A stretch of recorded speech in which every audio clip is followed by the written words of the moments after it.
చంద్రబాబు నాయుడు గారు పచ్చి నోరు తెరిస్తే మొత్తం అంతా కూడా అన్ని బొంకు మాటలు. ఆయన మాట్లాడినటువంటి ప్రతి మాట అసత్యంతో కూడుకున్నదే, ప్రతి మాట కూడా బొంకు మాటలు మాట్లాడారు ఆయన. నిన్న ఆయన బందరొచ్చినటువంటి ఈ బొంకు మాటల నాయుడు గారు ఆయన మాట్లాడతాడు. ఏమని మాట్లాడతాడు?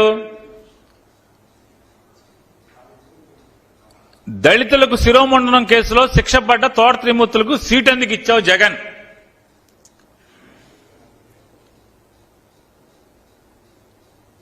బెయిల్ ఎందుకు, జడ్జి గారితో మాట్లాడి బెయిల్ ఎందుకు ఇప్పించావు జగన్ తోట త్రిమూర్తులను జైల్లో వేయకుండా? అతను మాట్లాడిన మాటలు బొంకు మాటల నాయుడు గారు. ఈ శిరోమండనం కేసు అసలు ఎప్పుడు జరిగింది? 1996లో తోట త్రిమూర్తులు గారు తెలుగుదేశం పార్టీ శాసనసభ్యుడిగా, తెలుగుదేశం పార్టీ అనుబంధ శాసనసభ్యుడిగా ఆయన తెలుగుదేశం పార్టీలో ఒక శాసనసభ్యుడిగా ఉన్న కాలంలో ఈ నేరం జరిగింది. ఈ శిరోమండనం కేసు 1995 సంవత్సరం నుంచి 1995 సంవత్సరం నుంచి 2020 సంవత్సరం వరకు,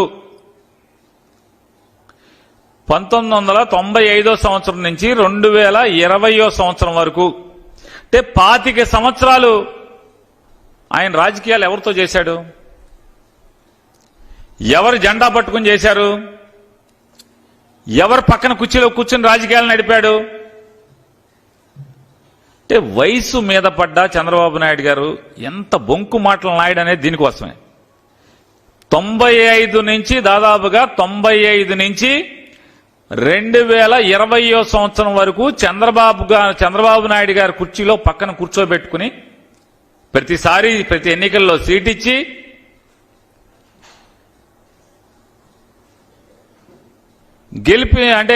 గెలిపించుకుని తనతో పాటు తిప్పుకుని రాజకీయాలు నడిపి ఇవాళ జగన్మోహన్ రెడ్డి గారి మీదకి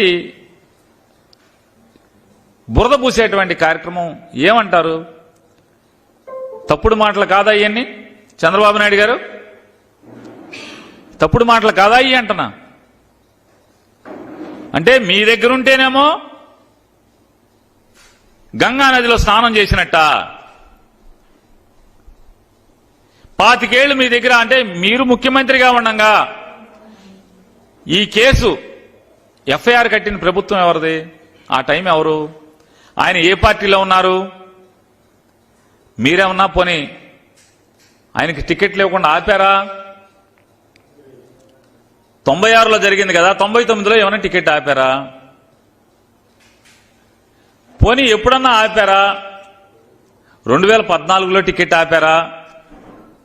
అప్పటికి ఆయన ఆ కేసులో ముద్దాయిగా ఉన్నారు కదా తోట త్రిమూర్తులు గారు. అంటే మీ దగ్గరున్నంతసేపు గంగా నదిలో స్నానం చేసి పునీతుడైపోయినట్టుగా ఉన్నారు. వైఎస్ఆర్ కాంగ్రెస్ పార్టీలోకి వస్తే మాత్రం వెంటనే అదేదో జగన్మోహన్ రెడ్డి గారే పక్క నుండి ఆ చర్య చేయించినట్టుగా ఇవాళ ఈ బొంకు మాటలు మాట్లాడుతున్నారు. ఈ బొంకు మాటలు చంద్రబాబు నాయుడు గారు. ఇంతకన్నా అంటే ఇంత చండాలంగా, ఇంత అసహ్యంగా మాట్లాడేటువంటి రాజకీయ నాయకుడు ఈ భారతదేశంలో ఎవడన్నా ఉంటాడా? ఆయన మాట్లాడతాడు,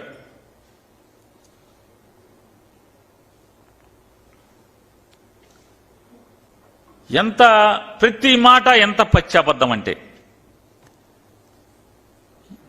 నేనంట నీతులు నానేనంట, ఆయన్ని బూతులు తిడతాకే నాకు మంత్రి పదవి ఇచ్చారంట. ఆయన నేను పవన్ కళ్యాణ్ గారిని, నేను చంద్రబాబు నాయుడు గారికి, బొంకు మాటల నాయుడు గారికి సవాల్ విసురుతున్నాను. ఏ రోజన్నా నేను చంద్రబాబు నాయుడు గారి గురించి లేదా పవన్ కళ్యాణ్ గారి గురించి అసభ్య పదజాలంతో నేను ఎప్పుడన్నా మాట్లాడానా? మిమ్మల్ని బూతులు తిట్టానా ఎప్పుడన్నా? నేను మిమ్మల్ని మీ ఇద్దరిని ఎప్పుడన్నా బూతులు తిట్టానా? అసభ్య పదజాలంతో నేను ఎప్పుడన్నా మాట్లాడానా?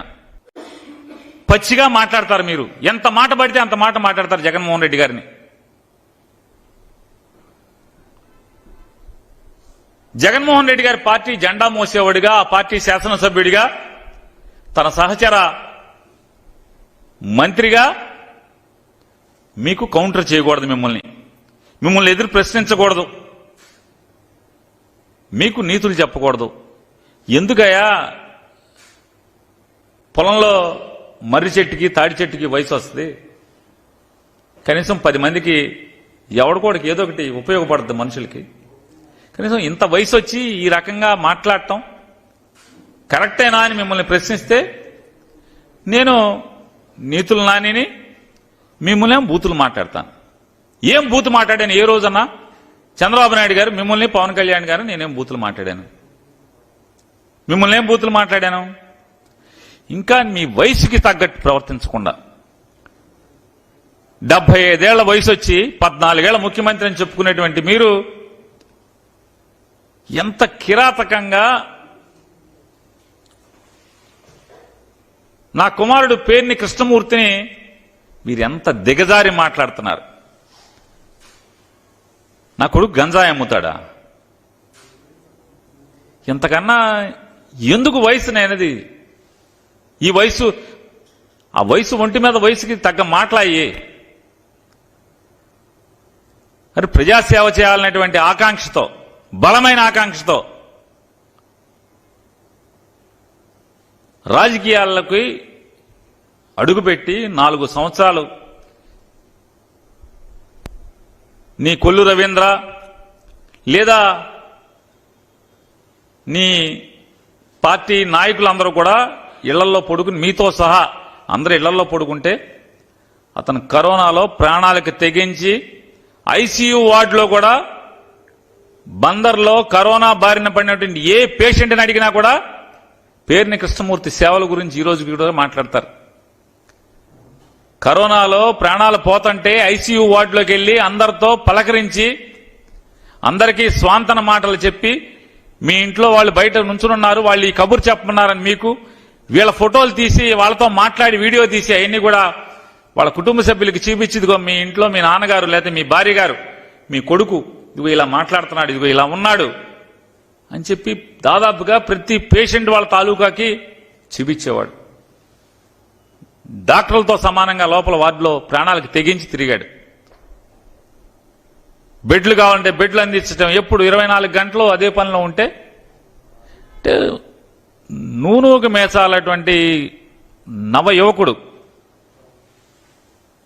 మొదటిసారి రాజకీయాల్లో పోటీ చేస్తుంటే ప్రజలు గుర్తిస్తే 75 ఏళ్ళ వయసు వచ్చినటువంటి చంద్రబాబు నాయుడు ఇంత పాపం మాటలు మాట్లాడుతున్నాం. ఇంజనీరింగ్ చదువుకుని ప్రజలకు ఏదో ఒకటి చేయాలి, నా ఊరికి ఏదో ఒకటి చేయాలని చెప్పేటువంటి ఆకాంక్షతో మేము చెప్పాం. ఇట్లాంటి దుర్మార్గులు ఉంటారా బాబు?